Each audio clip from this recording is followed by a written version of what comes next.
28 जुलाई 1979 यह सिर्फ कैलेंडर की एक तारीख नहीं है, यह भारतीय लोकतंत्र की सबसे भावुक सुबह है।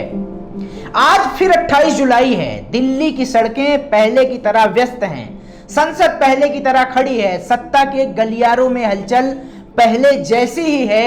लेकिन अगर आप कुछ पल के लिए आंखें बंद करें और इतिहास के पन्ने पलटें तो यह तारीख आपको सीधे 47 साल पीछे ले जाती है।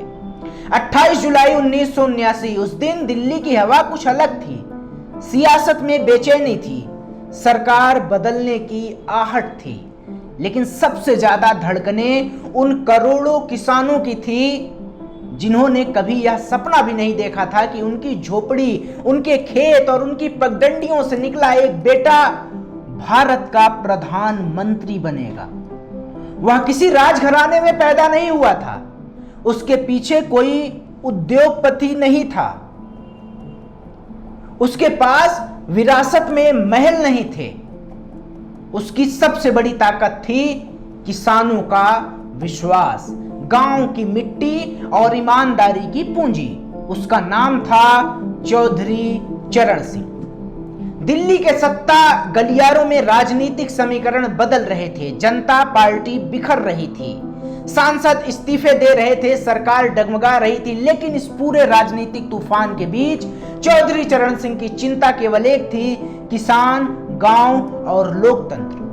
पूर्व सांसद और राष्ट्रीय लोकदल के संसदीय बोर्ड के अध्यक्ष केसी त्यागी उस दिन को याद करते हुए बताते हैं कि चौधरी साहब ने कभी सत्ता के लिए अपने सिद्धांतों से समझौता नहीं किया। उन्होंने किसानों की आवाज को संसद तक पहुंचाया और लोकतंत्र को राजनीति का केंद्र बनाया। शायद यही कारण था कि करोड़ों लोग उन्हें नेता नहीं, अपना प्रतिनिधि मानते थे। फिर वह ऐतिहासिक पल आया। राष्ट्रपति भवन से संदेश आने वाला था। दिल्ली में पत्रकारों की भीड़ थी, समर्थकों का सैलाब था, हर किसी की निगाह एक खबर पर टिकी थी। लेकिन जिस व्यक्ति के नाम पर पूरा देश इंतजार कर रहा था वह अपने कमरों में आराम कर रहा था। भोजन के बाद कुछ देर विश्राम करना उनकी आदत थी। बाहर इतिहास उनका इंतजार कर रहा था और भीतर एक किसान का बेटा निश्चिंत होकर सो रहा था। राष्ट्रपति भवन से फोन आ चुका था। कमरे के बाहर खड़े लोग एक दूसरे का चेहरा देख रहे थे। उन्हें जगाए कौन? आखिरकार केसी त्यागी हिम्मत जुटाते हैं, धीरे से कमरे में जाते हैं, चरण स्पर्श करते हैं, पैरों को हल्के से दबाते हैं। चौधरी साहब आंखें खोलते हैं। क्या बात है? जवाब मिलता है, राष्ट्रपति भवन से फोन है, आपको सरकार बनाने के लिए बुलाया गया है। कुछ ही मिनटों बाद इतिहास बदल चुका था।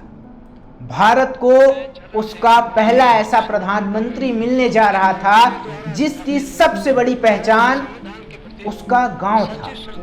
लेकिन सबसे भावुक दृश्य अगले दिन देखने को मिला। हरियाणा से किसान आए, पश्चिमी उत्तर प्रदेश से किसान आए, राजस्थान से किसान आए।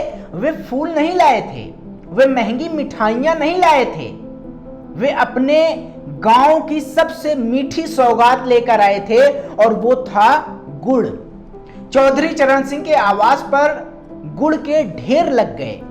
जो भी मिलने आता उसे गुड़ खिलाया जाता, मानो पूरा गांव दिल्ली से कह रहा हो, आज हमारी मिठास सत्ता तक पहुंच ही गई है। उस दिन दिल्ली ने पहली बार महसूस किया कि भारत केवल लुटियंस नहीं है, भारत उन खेतों में भी बसता है जहां सूरज निकलने से पहले किसान हल लेकर निकल पड़ता है। भारत उन झोपड़ियों में भी बसता है जहां सपने बड़े होते हैं लेकिन साधन छोटे।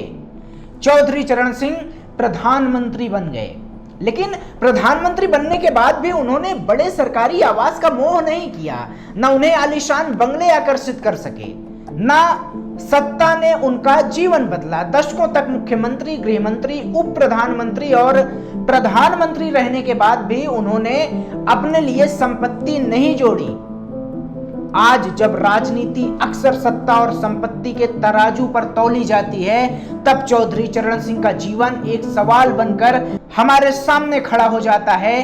क्या राजनीति सेवा का माध्यम भी हो सकती है? 28 जुलाई 1979 इस सवाल का सबसे सशक्त उत्तर है। यह सिर्फ सरकार बनने की कहानी नहीं थी, यह उस किसान की जीत थी जिसे सदियों तक सत्ता के दरवाजे पर खड़ा रखा गया। यह उस गांव की जीत थी जिसकी आवाज पहली बार दिल्ली के सिंहासन तक पहुंची। यह उस भरोसे की जीत थी कि लोकतंत्र में जन्म नहीं, कर्म सबसे बड़ी पहचान होता है। आज 28 जुलाई को हम सब उस सुबह को याद करते हैं तो यह केवल इतिहास पढ़ने का दिन नहीं है, यह खुद से पूछने का दिन है, क्या हमने गांव के उस सपने को पूरा किया? क्या किसान आज भी राजनीति के केंद्र में है? क्या सादगी, ईमानदारी और जनसेवा आज भी राजनीति की पहचान है? और शायद यही वजह है कि चौधरी चरण सिंह आज भी केवल इतिहास का एक अध्याय नहीं है, वह भारतीय राजनीति की आत्मा है। आज उनके विचारों की विरासत को आगे बढ़ाने की जिम्मेदारी जयंत चौधरी के कंधों पर है। समय बदला है, चुनौतियां बदली हैं, लेकिन गांव, किसान और सामाजिक न्याय की लड़ाई आज भी उतनी ही प्रासंगिक है। कुछ तारीखें सिर्फ कैलेंडर में नहीं होती, वे पीढ़ियों की स्मृति बन जाती हैं। 28 जुलाई ऐसी ही एक तारीख है जिस दिन भारत की सबसे बड़ी कुर्सी पर सचमुच खेत की मिट्टी की खुशबू बैठी थी। नमस्कार, मेरा नाम वैभव त्रिपाठी और आप चौधरी चरण सिंह की ये कहानी सुन रहे थे। अगर आपको ये एपिसोड अच्छा लगा हो तो हमारे YouTube चैनल सियासी पंचायत को सब्सक्राइब करना मत भूलिएगा।